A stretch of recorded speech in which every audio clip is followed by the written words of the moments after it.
I would like to start by just asking a little bit about yourself. And Sure. maybe, what inspired you to be the person that you are, especially giving back, to the youth. Sure. I grew up in Long Beach, single parent household. Mother was an alcoholic.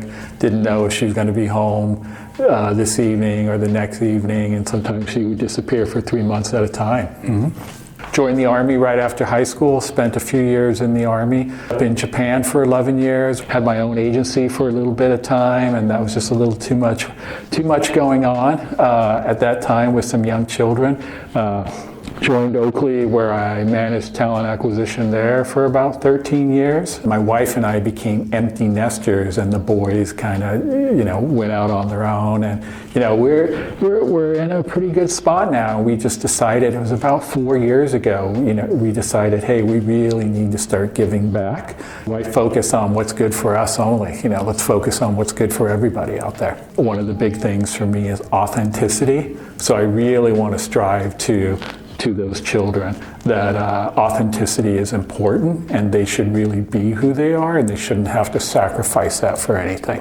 I was introduced to the Samuel Academy via you and myTOD, and it's an awesome school. For anyone who isn't aware of it, I know that the school is very open to having people come and visit so they can share their experience with them. It's just an awesome place to visit and see what a school can be rather than what it should be. So we had about 17 kids come down. We spent half the day with them.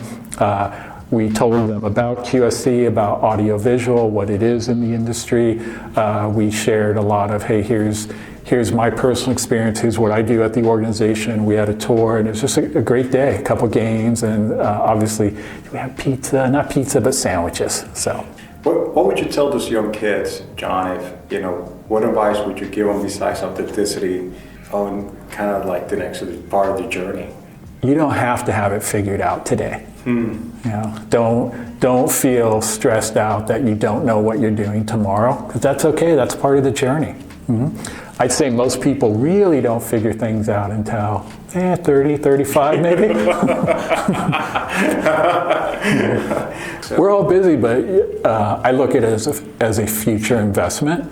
So the time that we spend with the students, 5 years from now, it would be awesome if we hired one of those people in a full-time role and they came and back. I probably wouldn't remember exactly who they were, but if they came back and said, oh, John, I remember, you interviewed me at the school, and here I am 5, 6, 7, 10 years later. Now, I don't know if I want to be working 10 years from now, but that would be awesome to see that. So I look at it as an investment into the future. Awesome. Well, I think it's just good for your soul. It just makes you feel better at the end of the day. I think, as we start off early in our career, we often think about, how do I get to the next step? How do I get to the next step? But and I understand that it's an important part of kind of the journey. Yeah. But there comes a point where, okay, now I've gotten to that next step. Now, how do I help those people around me, beside me, get to the next step as well?